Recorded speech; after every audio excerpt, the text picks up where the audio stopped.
Blackstrap ski area was an anomaly. While it started out strong at first, its latter years of existence saw the hill struggle with multiple owners and closures. This video will detail the long history of Blackstrap, its rise, decline, and eventual final closure. So, without further ado, let's get started.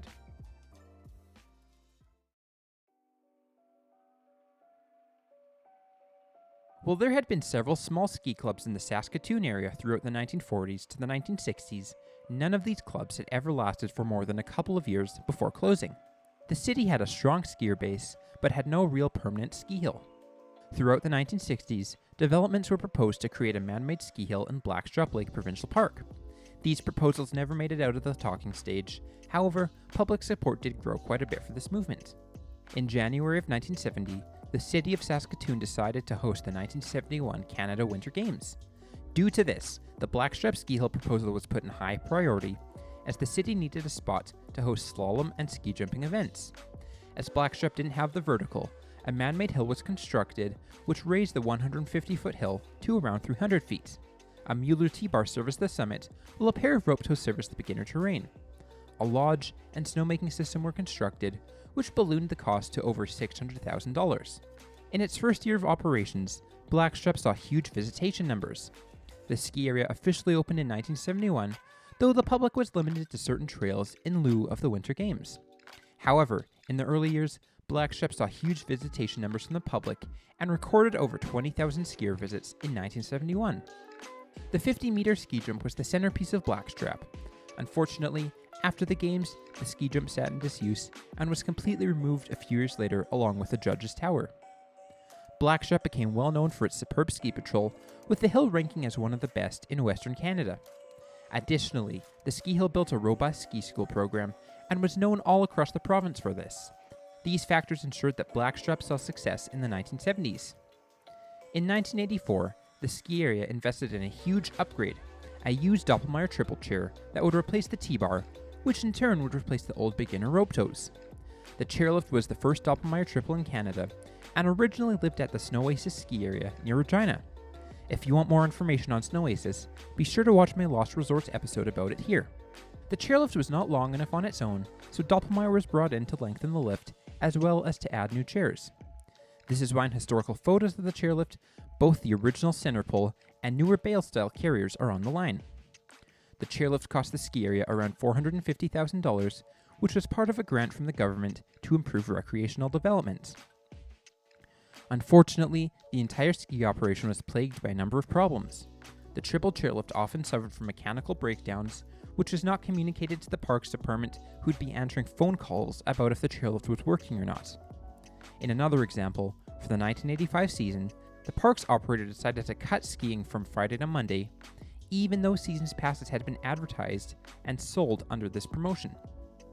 There were communication challenges between the park and the operator, which significantly degraded Blackstrap's reputation in the local skiing community, even earning it the nickname the Pimple on the Prairies. As a result, many Saskatoon skiers made the trip up to North Battleford to ski the better-run Table Mountain instead of Blackstrap. In 1987, the government proposed to privatize the money-losing ski area, which was met with some local opposition, with skiers concerned that the pass price would increase drastically. However, following the successful privatization of White Tracks, Blackstrap was leased to Lloyd Hederman, who ran the food and beverage service in the lodge. Hederman ran the ski area until 1993, when he announced that he would not continue to operate Blackstrap. Hederman claimed that the provincial government was favoring Table Mountain in grants, and that he had already sunk all his private money into Blackstrap. Thus, he wanted out. However, after the local Chamber of Commerce became involved, Hederman agreed to operate the hill for one more season, seeking either to find a new operator or a better agreement with the provincial government to get more funding. Hederman ended up operating Blackstrap for the 1994-95 season, though he pulled the plug out for the 1995-96 season.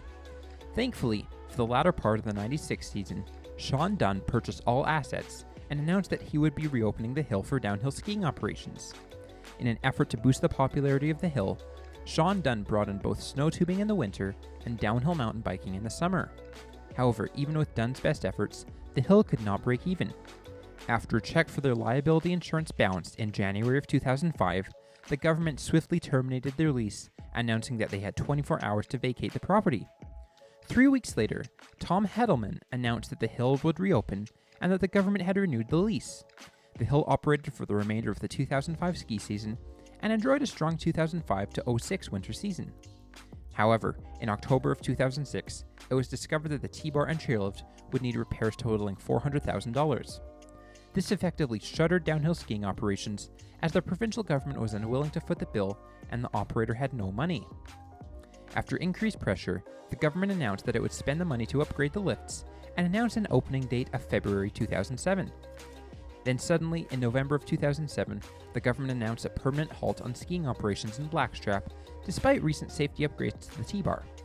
The hill remained closed in the 2008 ski season, despite a strong local interest to revive the hill. In September of 2009, the ski lodge burnt to the ground in a blaze the RCMP deemed suspicious. This was effectively the nail in the coffin for Blackstrap, as every other remaining asset that could be sold was sold. The chairlift and T-bar continued to sit on the mountain for years until the provincial government removed them in 2019. While there was a proposal in 2013 to resurrect downhill skiing in Blackstrap, the ski hill will most likely never operate again.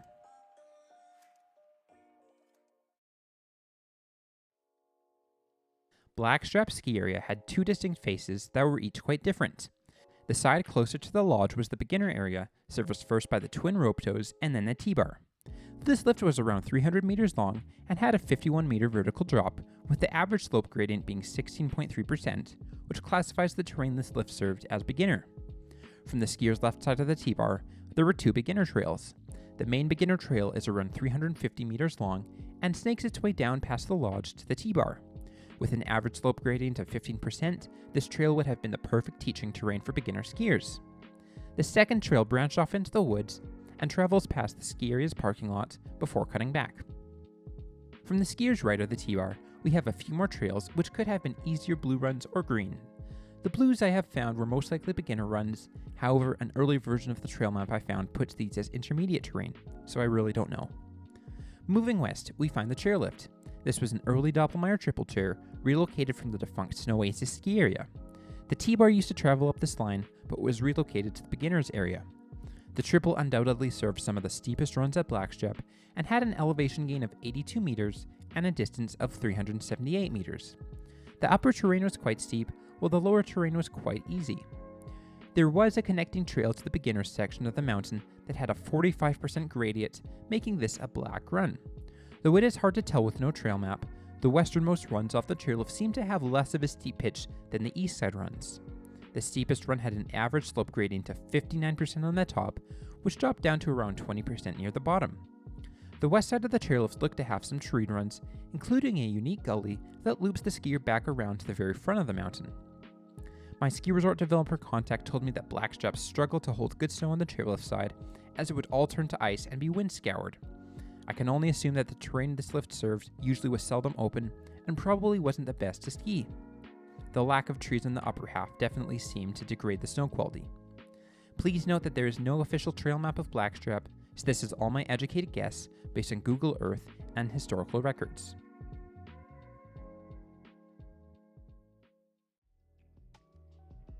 Blackstrap had a hard go.